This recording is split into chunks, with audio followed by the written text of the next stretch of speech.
Welcome back to SK study point. आज मैं आपको जीडीपी कल्याण क्या है और इसके आलोचनात्मक बिंदुओं को समझाइए। पेपर में इस प्रकार क्वेश्चन पूछ लिया जाता है, जीडीपी कल्याण क्या है। जीडीपी कल्याण के आलोचनात्मक बिंदुओं का वर्णन कीजिए। तो आलोचनात्मक बिंदु में आप 3-4 पॉइंट लिख देंगे ना। पहले आप जीडीपी कल्याण का परिभाषा लिखेंगे, फिर जीडीपी कल्याण की सीमाएं लिखेंगे। जीडीपी कल्याण की सीमाएं के अंदर 3 से 4 बिंदु आप जीडीपी कल्याण की आलोचनाएं करेंगे, वही आपका सीमाएं होगा। तो चलिए करते हैं इस क्वेश्चन को किस प्रकार प्रॉपरली सोल्व सोल्व किया जाता है। चलिए स्टार्ट करते हैं।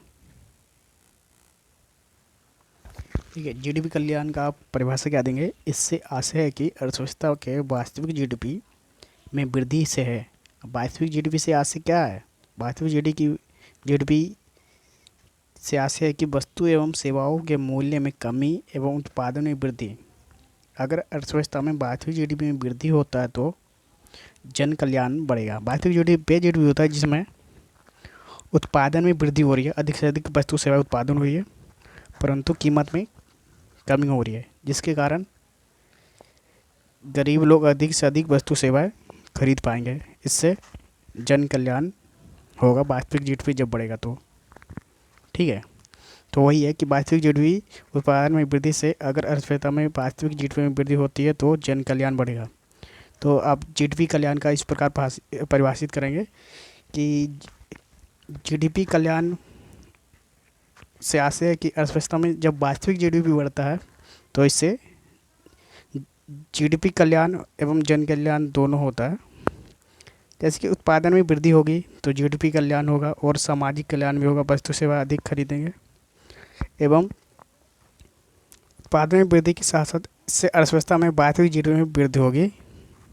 ठीक है, और इसके सीमाएं क्या लिखेंगे आप। इसका सीमाएं लिखेंगे आय का समान वितरण। आय का समान वितरण पहला सीमा लिखेंगे, दूसरा लिखेंगे जीडीपी की रचना, तीसरा लिखेंगे गैर मौद्रिक विनिमय और चौथा लिखेंगे वायदा। तो चलिए जीडीपी की सीमाएं देखते हैं क्या होता है। जीडीपी की सीमाएं सीमाएं देखिए इस प्रकार है कुछ।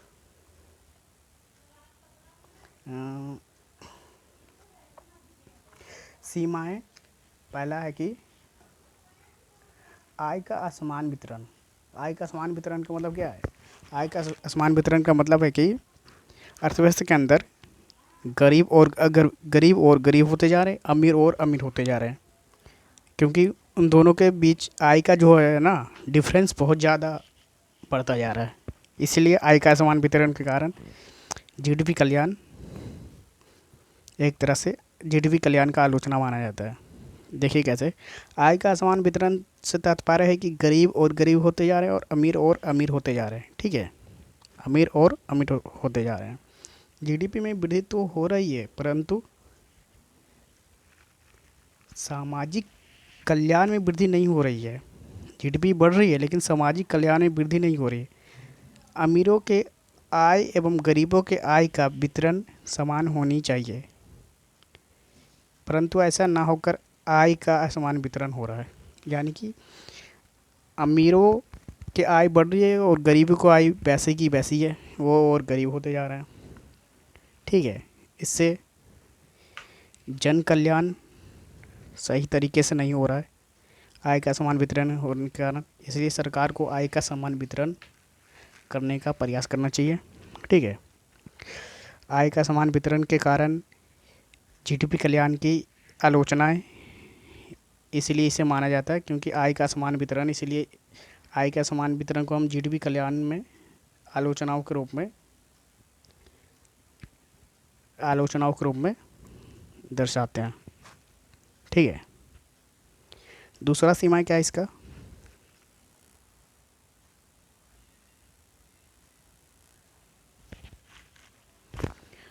दूसरा है जीडीपी की रचना। जीडीपी की रचना क्या है। इससे आशय है कि सरकार द्वारा सुरक्षा वस्तुओं के उत्पादन पर किया गया व्यय से है। सुरक्षा वस्तु अगर सरकार इस पर व्यय किया जाता है, सरकार द्वारा इस पर व्यय किया जाता है तो इसे भविष्य के लिए तो ठीक माना जाएगा, भविष्य के लिए तो एक तरह से ठीक होगा। भविष्य में भयंकर समस्याओं से निपटने के लिए ये एक तरह से अच्छा साबित होगा। परंतु वर्तमान को देखते हुए ये जीडीपी कल्याण का अच्छा सूचक नहीं माना जाता है, क्योंकि अर्थव्यवस्था में जीडीपी कल्याण में जीडीपी कल्याण में अप्रत्यक्ष रूप से योगदान देती है। जीडीपी की रचना क्या है? जीडीपी की रचना में हम ये लिखते हैं कि सरकार द्वारा रक्षा सामग्रियों पर किया गया वह रक्षा सामग्रियों को अधिक से अधिक उत्पादन किया जा रहा है, जिसके कारण जीडीपी कल्याण अप्रत्यक्ष रूप से जीडीपी कल्याण तो हो रही है, परंतु वर्तमान स्थिति को देखते हुए एक तरह से ये जीडीपी कल्याण ठीक नहीं साबित हो रहा, क्योंकि अधिक से अधिक भविष्य के लिए रक्षा वस्तुएं का उत्पादन किया जा रहा है। और वर्तमान में इन सभी वस्तुओं का ज़्यादा प्रयोग इन सभी वस्तुओं का नाम मात्र के प्रयोग हो रहा है, जिसके कारण सरकार को रक्षा वस्तुओं पर कम व्यय करते हुए सामाजिक कल्याण के ऊपर व्यय को बढ़ाना चाहिए, जिसके कारण जीडीपी की रचना में सुधार आएगा। अगर सरकार इस तरह कर दिए तो सामाजिक कल्याण में वृद्धि होगी, लोगों के जीवन स्तर में सुधार आएगी। ठीक है, इसलिए जीडीपी की रचना एक तरह से आलोचना के रूप में इसलिए शामिल किया जाता है, क्योंकि भविष्य के लिए है ये।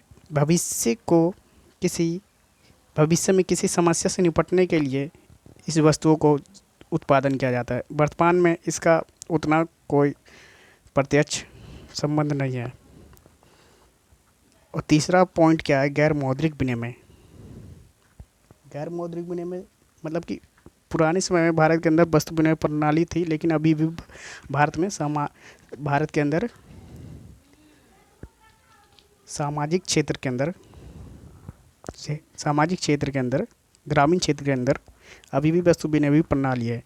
वस्तुओं के बदले में एक वस्तु लेकर दूसरी वस्तु लेना वस्तु विनिमय प्रणाली होती है। जैसे कि अभी गांव में मजदूर जो होते हैं वो काम करते हैं, काम के बदले में उन्हें या तो अनाज दे दिया जाता है, या तो पैसा। ज़्यादातर लोग जो होते हैं मजदूरों को अनाज दे देते हैं काम करवा के, जिसके कारण ग्रामीण क्षेत्र में आंकड़े को ग्रामीण क्षेत्र में जीडीपी कल्याण में कितना योगदान रहा है, उस आंकड़े को हम जब ढूंढते हैं तो वो आंकड़े प्रत्यक्ष रूप से एवं सच्ची आंकड़े प्राप्त नहीं हो पाती है, जिसके कारण गैर मौद्रिक विनिमय में जीडीपी कल्याण के लिए भी अच्छा सूचक नहीं माना जाता है। क्योंकि ये पता ही नहीं चलता कि कितने मौद्रिक लेन देन हो रहा है ग्रामीण क्षेत्र में, कितना नहीं हो रहा है। ये वस्तु विनिमय के कारण एक सच्ची आंकड़े प्राप्त नहीं हो पाती है जीडीपी कल्याण के लिए। देखिए क्या है, भारत के अंदर ग्रामीण क्षेत्र में अभी पूरी तरह से वस्तु विनिमय प्रणाली समाप्त नहीं हुई है। जीडीपी कल्याण को आकलन करने में समस्या उत्पन्न होती है। क्यों होती है? क्योंकि इसमें वास्तविक आंकड़े प्राप्त नहीं हो पाते हैं। जैसे कृषि श्रम के बदले में उन्हें मुद्रा ना देकर उन्हें अनाज जैसी वस्तुएं दे दी जाती है। ये जो ये लेन देन मौद्रिक प्रणाली में से बाहर है। मौद्रिक प्रणाली से बाहर क्यों है? क्योंकि जीडीपी की गणना करते हैं ना जब, तो एक ओरिजिनल डेटा जो आने चाहिए वो नहीं प्राप्त हो पाता है, वास्तविक आंकड़े प्राप्त नहीं हो पाते। इसलिए जीडीपी कल्याण के लिए गैर मौद्रिक विनिमय एक तरह से आलोचनात्मक रूप में दर्शाया जाता है। चौथा बिंदु आप सीमाई के रूप में लिखेंगे, आलोचनात्मक बिंदु चौथा लिखेंगे वायदा।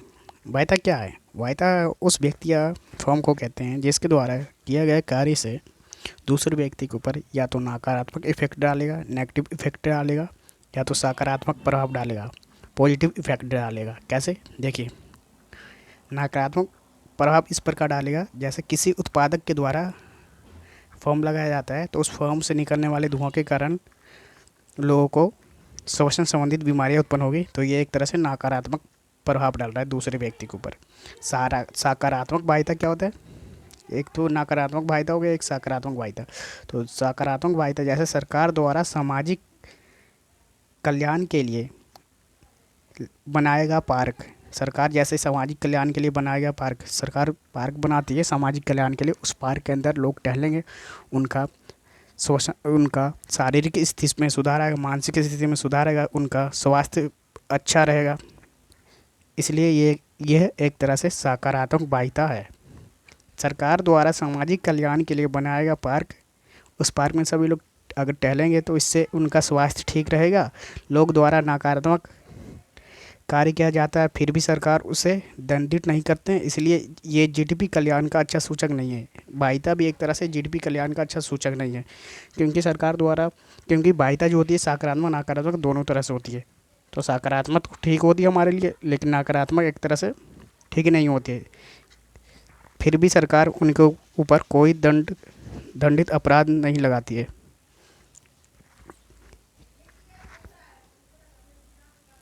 जैसे फर्म से धुआं निकला तो फिर भी इस उत्पादक को सरकार द्वारा किसी भी प्रकार का दंड नहीं दिया जाता है। ठीक है। राष्ट्रीय आय का आज सारा टॉपिक क्लियर कर दिया मैंने। अब अगले चैप्टर में हम पढ़ेंगे, अब मुद्रा स्टार्ट करेंगे, मुद्रा के बाद बैंकिंग स्टार्ट करेंगे, उसके बाद समग्र मांग, समग्र पूर्ति एवं संबंधित अवधारणाएं, उसके बाद अल्पकालीन संतुलन उत्पादन, उसके बाद न्यून मांग अभावी मांग की समस्याएं। ठीक है। उसके बाद सरकारी बजट, अर्थव्यवस्था में विदेशी विनिमय दर, उसके बाद भुगतान शेष। ठीक है। तो हम अगली क्लास में मुद्राएं मनी वाला चैप्टर पढ़ेंगे। मुद्रा वाले चैप्टर में ही वस्तु विनिमय प्रणाली के समाधान, मुद्रा वाले चैप्टर में वस्तु विनिमय प्रणाली एक तरह से बेहतर रूप से समझाया जाएगा। उससे आपको वस्तु विनिमय प्रणाली क्या होता है अच्छी तरह समझ आएगी मुद्रा वाले चैप्टर में। अगर मेरे द्वारा इसी प्रकार का कंटेंट आपको अच्छा लगता है, मेरे द्वारा इस प्रकार का कंटेंट अगर आपको अच्छा लगता तो आप इस SKV स्टडी पॉइंट चैनल को लाइक शेयर एंड सब्सक्राइब करें, जिससे कि आगे आने वाले वीडियो का नोटिफिकेशन सबसे पहले आपको प्राप्त होए। ठीक है। धन्यवाद।